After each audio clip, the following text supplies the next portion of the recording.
जादुई मांग टीका।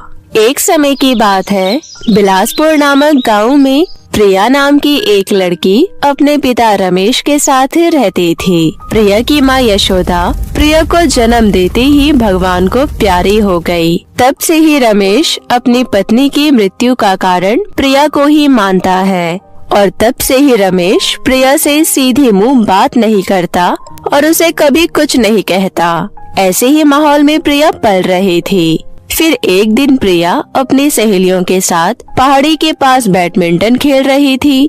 तभी उसकी कोक उड़ती हुई पहाड़ी के बगल वाले खाई में गिर जाती है। ये देखकर प्रिया कहती है, अरे लगता है हमारी कोक पहाड़ी के बगल वाले खाई में गिर गई है। मीना तू यहीं रुक, मैं अभी कोक लेकर आती हूँ।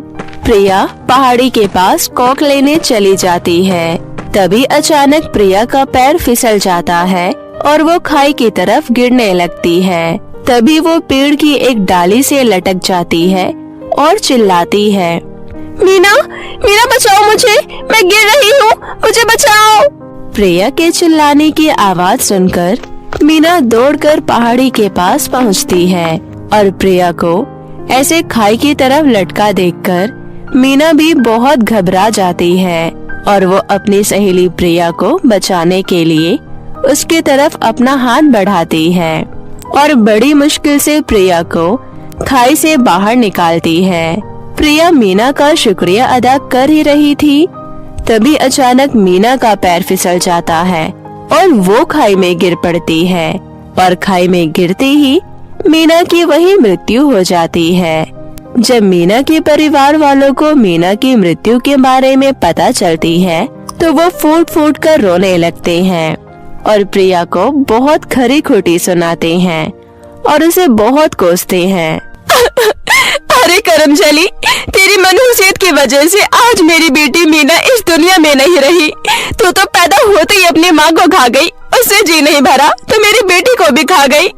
देखिए भाई साहब, आपकी बेटी एक नंबर की अपशगुनी है। इस मनहूसियत को घर में ही रखा कीजिए, नहीं तो पता नहीं है कितने लोगों को खा जाएगी। ये देखकर वहाँ सभी गांव वाले इकट्ठा हो जाते हैं और वो सभी प्रिया के खिलाफ बोलने लगते हैं और गांव वाले तरह तरह की बातें करते हैं। गांव वाले उसके पिता रमेश को भी खूब खरी खोटी सुनाते हैं। प्रिया का पिता रमेश चुपचाप सर झुकाए खड़ा रहता है। फिर गुस्से में प्रिया का हाथ पकड़कर उसे घसीटते हुए घर लेकर आता है और गुस्से से कहता है, प्रिया अब तो गांव के किसी भी बच्चे के साथ बाहर खेलने नहीं जाएगी। अब तो सिर्फ घर में ही रहेगी, समझी तू? वरना पता नहीं मुझे ऐसे ही कितना जलील होना पड़ेगा। अपने पिता की ये बातें सुनकर प्रिया रोने लगती है। उस दिन से प्रिया हमेशा घर के अंदर ही रहती है। घर के अंदर रहते रहते प्रिया बहुत ही ज्यादा ऊब जाती है। फिर एक दिन उसका पति रमेश जब घर में सो रहा होता है, तभी प्रिया हिम्मत करके चुपके से दरवाजा खोलकर बाहर निकलती है। बाहर निकलकर प्रिया को बहुत अच्छा लगता है। वो बहुत खुश होती है और खुश होते हुए वो गांव के बगीचे में जाती है, जहां पर बहुत सारे बच्चे खेल रहे होते हैं। बगीचे में बच्चों को खेलते हुए देखकर प्रिया उन बच्चों के पास जाती है। बगीचे में बच्चे प्रिया को अपनी तरफ आते हुए देखकर आपस में बातें करने लगते हैं। अरे ये देखो दोस्तों, प्रिया आ रही है। मेरी माँ ने खास प्रिया से दूर रहने को कहा है। हाँ हाँ, मेरी मम्मी ने भी यही कहा है। चलो चलते हैं यहाँ से। फिर सारे बच्चे वहाँ से भाग जाते हैं। उन बच्चों की ऐसी बातें सुनकर प्रिया बहुत दुखी होती है। फिर वो दुखी मन से एक पेड़ के नीचे बैठकर रोने लगती है। तभी उसकी नजर बगीचे के मिट्टी पर पड़ती है। उस मिट्टी में कोई चीज बहुत चमक रही होती है। अरे इस मिट्टी में इतना क्या चमक रहा है? प्रिया उस मिट्टी के पास जाती है और जैसे ही वो मिट्टी में हाथ डालती है, उसे एक चमचमाती हुई मांग टीका मिलती है। अरे वाह, ये मांग टीका! पर ये मांग टीका यहाँ किसका गिरा होगा? तभी मांग टीके में बहुत तेज रोशनी होती है और उस मांग टीके से आवाज आती है, प्रिया, मैं एक जादुई मांग टीका हूँ। तुम इस जादुई मांग टीके को पहनने के बाद जब भी किसी मुसीबत में होगी तो तुम्हारे शरीर में जादुई शक्तियाँ आ जाएगी, जिससे तुम लोगों का भला करोगी। इससे तुम्हारे इन गांव वालों के विचार तुम्हारे प्रति बदल जाएंगे और सब तुमसे प्यार से बात करेंगे और गांव के सारे बच्चे तुम्हारे साथ खेलेंगे भी। क्या क्या सच में ऐसा हो सकता है? शुक्रिया जादुई मांग टीका। फिर प्रिया खुशी खुशी उस मांग टीके को लेकर अपने घर जाती है। फिर अगली सुबह प्रिया नहा धोकर अच्छे से तैयार होकर उस मांग टीके को अपने माथे पर पहन लेती है। फिर प्रिया खुशी खुशी बगीचे में जाती है। बगीचे में पहुंचकर प्रिया एक पेड़ के नीचे बैठकर बगीचे में खेल रहे बच्चों की तरफ ललचाई नजरों से देखती है, मगर बगीचे का कोई भी बच्चा प्रिया के पास आकर उसके साथ खेलने को तैयार नहीं होता। और बच्चे कहते हैं, अरे देखो देखो, ये प्रिया के बच्चे यहाँ फिर से आ गई। इसे क्या लगता है कि हम इसके साथ खेलेंगे? बेचारी बहुत गलत सोचती है। सभी बच्चे प्रिया को देखकर हंसने लगते हैं और उसका खूब मजाक उड़ाते हैं। प्रिया सोचती है, अरे जादुई मांग टीका ने जैसा कहा था वैसा तो कुछ भी नहीं हो रहा। कोई बात नहीं, थोड़ी देर और बैठी रहती हूँ, क्या पता कोई मुझसे बात करने आए। प्रिया ऐसे ही सुबह से शाम तक बगीचे में बैठे रह जाती है, पर कोई बच्चा उसके पास खेलने नहीं आता और न ही बात करने आता है। फिर प्रिया उदास मन से बगीचे से उठकर अपने घर की ओर चली जाती है। फिर अगले दिन भी प्रिया उस जादुई मांग टीके की कही हुई बात के अनुसार मन में लालच लिए फिर से उस बगीचे में चली जाती है और उसी पेड़ के नीचे बैठ जाती है और बच्चे की तरफ देखने लगती है, मगर फिर से वही होता है, कोई भी बच्चा उसके पास नहीं आता। अब प्रिया बहुत ज्यादा दुखी हो जाती है। जादुई मांग टीके ने तो कहा था इस मांग टीके को पहनने के बाद मेरी सारी समस्याएं दूर हो जाएगी, परंतु ऐसा तो कुछ भी नहीं हो रहा।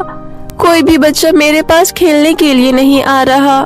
तभी प्रिया को एक आवाज सुनाई देती है, बचाओ बचाओ, कोई है, कोई मुझे बचाओ। प्रिया देखती है कि एक लड़की पेड़ से खाई की ओर लटकी हुई है। तभी वहाँ उस लड़की की माँ भी आ जाती है। वो भी अपनी बच्ची को इस तरह खाई की तरफ लटका देखकर बहुत घबरा जाती है। अरे अरे कोई बचाओ मेरी बच्ची को, कोई है, कोई बचाओ, नहीं तो मेरी बच्ची इस खाई में गिरकर मर जाएगी। उस बच्चे की आवाज सुनकर प्रिया उसके पास जाती है। तभी उस लड़की की हाथ पेड़ की डाली से छूट जाती है और वो नीचे खाई की तरफ गिरने लगती है। तभी प्रिया अपने अंदर एक अद्भुत शक्ति का अनुभव करती है और प्रिया अचानक अपना हाथ बढ़ाकर उस बच्ची को पकड़ लेती है और उसे ऊपर की ओर खींच लेती है। ये देखकर उसकी माँ आश्चर्यचकित रह जाती है और कहती है, बेटी तुम्हारा बहुत बहुत धन्यवाद, तुमने आज मेरी बच्ची की जान बचाई है। अगर आज तुम नहीं होती तो मेरी बच्ची पेड़ से गिरकर नीचे खाई में मर ही जाती।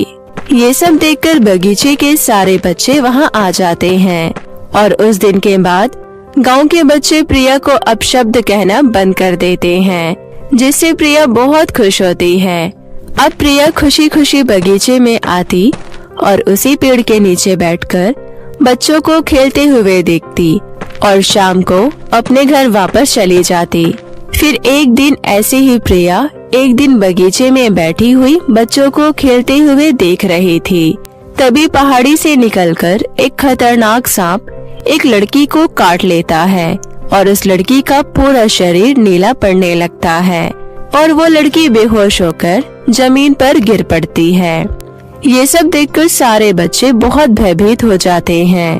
तभी वहाँ पर उस बच्चे के माँ बाप और गांव के लोग इकट्ठा हो जाते हैं।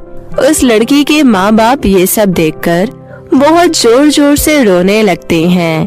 प्रिया ये सब देखकर दुखी होती है। फिर तभी अचानक प्रिया अपने अंदर एक अद्भुत शक्ति का अनुभव करती है और जैसे ही प्रिया उस लड़की के सर पर अपना हाथ लगाती, उस बच्ची को होश आ जाता है और वो तुरंत ही ठीक हो जाती है। ये सब देखकर गांव के सारे लोग दंग रह जाते हैं। फिर तभी वहाँ कोमल की माँ आती है, जिसके बच्चे को प्रिया ने खाई में गिरने से बचाया था।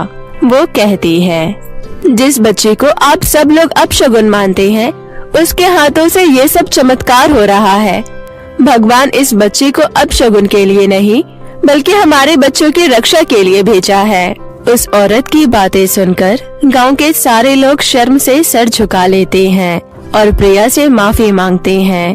तब प्रिया के पिता रमेश को भी अपनी गलती का एहसास होता है और वो अपनी बेटी को गले से लगा लेता है। सारे गांव वाले प्रिया की इस नेक काम के लिए बहुत प्रशंसा करते हैं।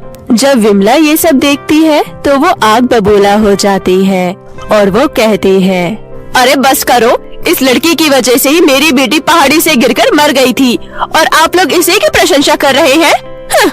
इतना बोलकर कमला गुस्से में वहाँ से चली जाती है और मन ही मन उस लड़की को मारने की षड्यंत्र रचने लगती है। फिर एक रात प्रिया जब अपने कमरे में सो रही होती है, तब विमला अपना मुंह बांधकर प्रिया को मारने के लिए चुपके से उसके घर जाती है। वो जैसे ही प्रिया को चाकू मारने वाली होती है, वैसे ही प्रिया का जादुई मांग टीके से डंडा निकलकर विमला की खूब पिटाई करने लगता है और वो नीचे गिर जाती है। अरे अरे मुझे छोड़ दो, मुझे मत मारो। तभी मांग टीके में से आवाज आती है, तुम्हें किसी के अच्छे काम से ईर्ष्या नहीं करनी चाहिए, बदले की भावना अपने मन से निकाल दो, क्योंकि प्रिया एक बहुत ही मासूम और बहुत ही दयालु किस्म की लड़की है और अगर तुमने उसे मारने की इच्छा अपने मन में रखी तो तुम्हारे साथ ही उल्टा होगा। तभी प्रिया की आँख खुल जाती है। विमला फिर दौड़े दौड़े जाकर प्रिया के पैरों में गिर जाती है और उससे माफी मांगने लगती है। बेटी, मुझे माफ कर दो, मैंने तुम्हें बहुत गलत समझा था। मैं अपनी बेटी की मौत का कारण तुम्हें मानती थी। मैं बहुत ही खुदगर्ज औरत हूँ और इसी खुददारी के कारण आज मैं तुम्हें मारने आई थी। कृपया करके मुझे माफ कर दो बेटी, मुझे माफ कर दो। अरे अरे, ये अब क्या कर रही है? आप उठिए, आप तो मेरी माँ के समान है।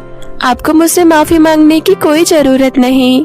प्रिया की बातें सुनकर विमला प्रिया को गले से लगा लेती है। उस दिन के बाद प्रिया के साथ सभी गांव वाले स्नेह पूर्वक और आदर भाव से रहने लगते हैं। तो मेरे प्यारे दोस्तों, कैसी लगी आपको मेरी ये कहानी? मुझे कमेंट करके जरूर बताएं और इसे अपने दोस्तों के साथ भी शेयर करें। और हाँ दोस्तों, अगर आपने अब तक मेरे चैनल को सब्सक्राइब नहीं किया है तो प्लीज जल्दी से नीचे लाल बटन दबाकर अभी कर ले। तो मिलती हूँ आपसे फिर किसी नई कहानी के साथ। तब तक के लिए आप अपना ध्यान रखें। बाय बाय दोस्तों।